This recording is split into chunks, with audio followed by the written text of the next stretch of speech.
try it like this, and I won't hyper focus on whatever I look like or my background. Hello there, welcome. So that's a message right there. Welcome, welcome, welcome. Okay, happy days are always here when you get a picture painted by your grandchild. Okay? And when Barbara Carroll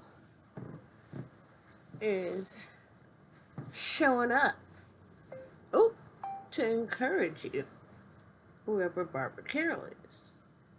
So I was going to look up Osmanthus. I'm not really familiar with that name. It's an essential oil and it smells nice. I use it in my candles, but I really don't know that is. If you know, let me know. But yeah, I want to look it up. And what is Osmanthus? Oh, wow. So cute.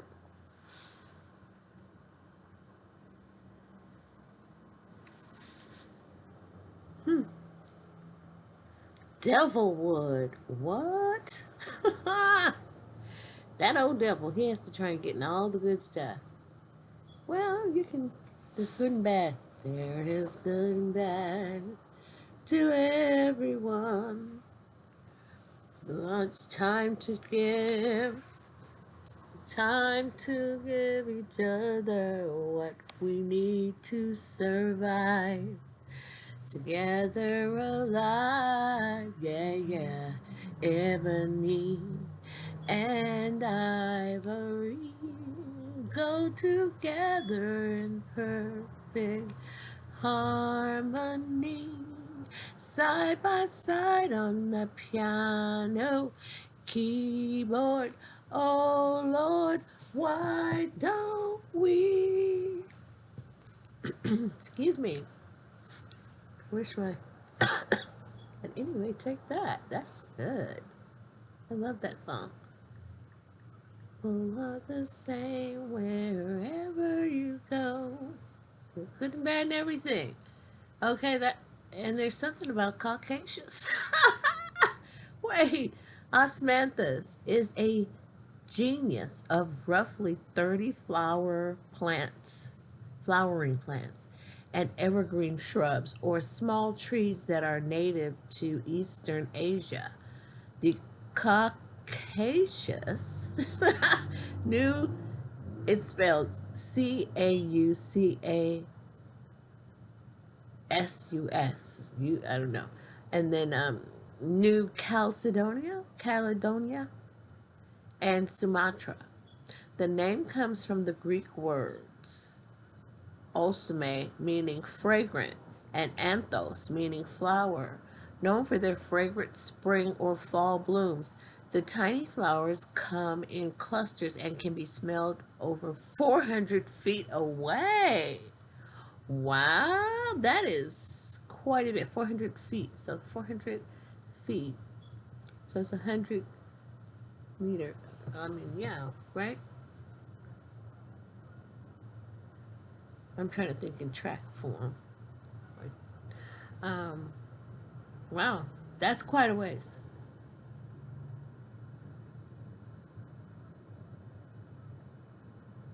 Oh wow, what is Osanthamus? The pumpkin spice of Chinese. I don't know. I guess the Chinese use it. That is so nice. What is it used for? Oh, you can cook with it. It's used for cooking, medicine, perfumery, and aromatherapy. And I do love it. It came in a kit. My daughter wants to know what I wanted for something, and I wanted to make candles. I didn't want to make candles for a long time. So she got me this kit, and it was in it. And I was not familiar with the word, but I liked the smell, and I was putting it in my candles. Then I just found it because I had them all together. I don't know why this was where it was, and I can't tell you where it was, but I found it right before I was coming back to do a video. And I was like, oh, I'm going to look this up. Sacktar. Sackartar. I don't know what that is.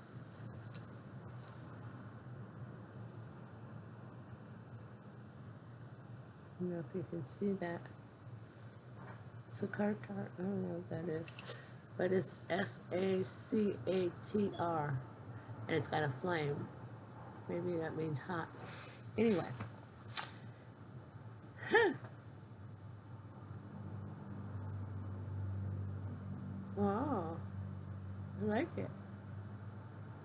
I'm going to see how I can cook with it. Not this, I don't believe this is, but I will pick the flower when I see it. I mean, I've seen it somewhere. Not very. This one looks familiar. Uh-oh, where'd it go? Picture. Oops. Uh-oh. Kinda looks familiar.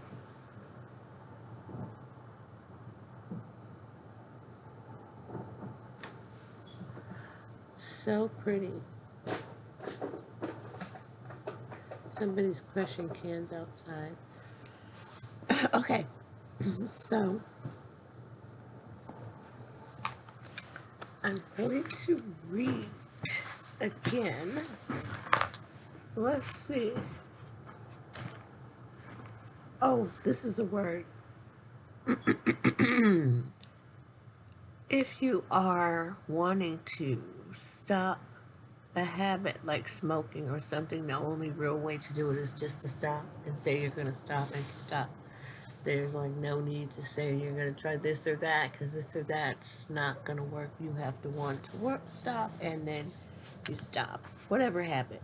But you have to make up in your mind that you want to. Okay? And let's see what we have from the Book of Shadows, I call it, but it's Shadow Syndromes. What do we need to know? What do I need to read today? Here we go again. Did I read this already? Whoa.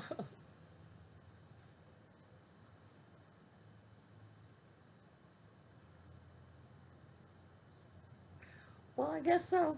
We're still with the tantrums. Okay. Did I read page? Let's see. Biology rage.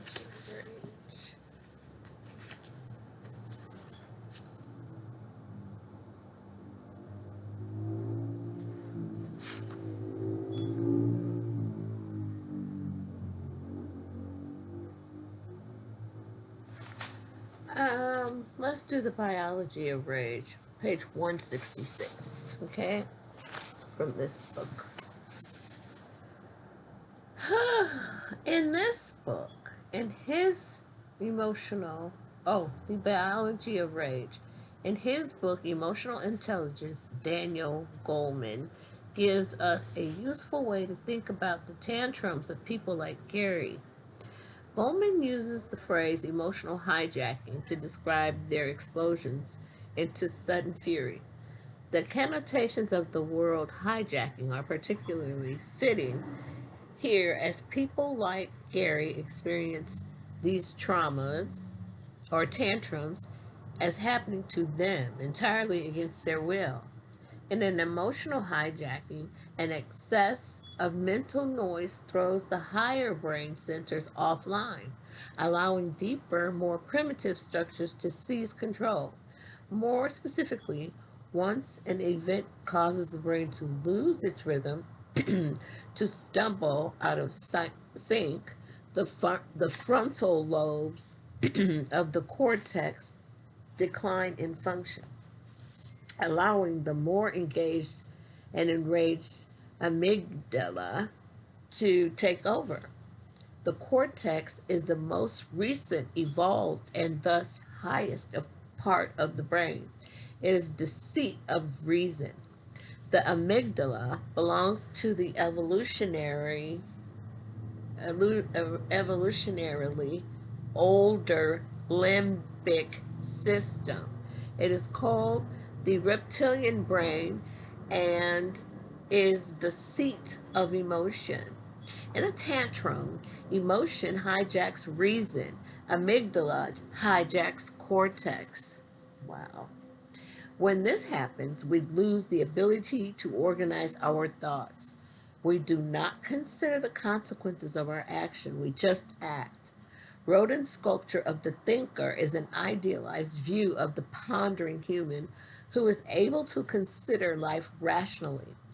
The statue is in many ways a celebration of what might be considered our highest evolutionary achievement, the most advanced capacity of our brains. But when anger takes over, we essentially lose our thinker function. Unable to pause and ponder, we simply react, much like a hound dog when it catches the scent of game. Something automatic kicks to life, our instincts take over, and we are off. This loss of the thinker brain occurs when we are overwhelmed with noise, either real world or symbolic. In the face of too much mental noise, our older defense mechanisms react by propelling us into the fight or flight mode. This can happen for many environmental reasons, such as too much stress, too much physical noise, too much heat, too little blood sugar, and so on. Almost any type of excess or extreme physical, mental, or social can overwhelm the thinker brain. Alexander Luria, the great Russian neurologist of years past, described the way in which a poorly functioning or damaged frontal lobe could make a person more aggressive and impulsive. Today, PET scans have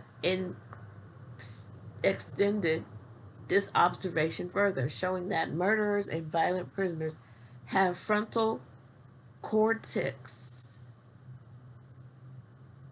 that are normally underactive, a condition that is called hypofrontality. The violent criminals' control centers are simply not as engaged as they should, and thus exercise less influence over other parts of the brain, which means that these men are far more easily hijacked by activity in the deeper reptilian brain. The person may be born with or developed a structural difference in this region of the brain. As well, a frontal lobe deficits may come and go depending upon what else is happening in the brain and body. The brain, like the rest of our physical selves, can have good days and bad. If you lose sleep several nights in a row, this change in and of itself can reduce frontal lobe functioning because the frontal lobe is the chief executive of the brain. Any deficit in frontal lobe functioning can have serious consequences. In the evocation, wait, in the sorry, in the evocative language of neuropsychology, the frontal lobes are the seat of executive function. The frontal lobes consider lines of action, inhibit certain actions as unwise, and decide upon and execute other courses of action as proper. When it comes to anger, the frontal lobe serves chiefly as an inhibitor. It is the seat of impulse control. Thus, the frontal area acts like a brake switch upon anger. In the kind of anger attacks, well, let's see here. In the kind of anger attacks we understand best, the brake is malfunctioning. It is not strong enough to hold back the angry impulse. A person with poorly functioning frontal lobe attacks first and regrets its action later. Hypofrontality is one of the best known vulnerabilities in the constellation of variables that leads to tantruming and beyond tantruming to aggression and violence. However, adult tantruming is not a relatively simple biological problem like obsessive compulsive disorder, for which neurologists have now isolated the precise brain structures involved. Rage disorders will doubtless prove to have a variety of causes, as Mark George predicts. If depression, eventually we will speak of angers, not anger. In short, many different pathways through the brain will eventually be identified, all leading to the same endpoint, an out of control temper. I am going to stop there, honey. We will continue. That was good.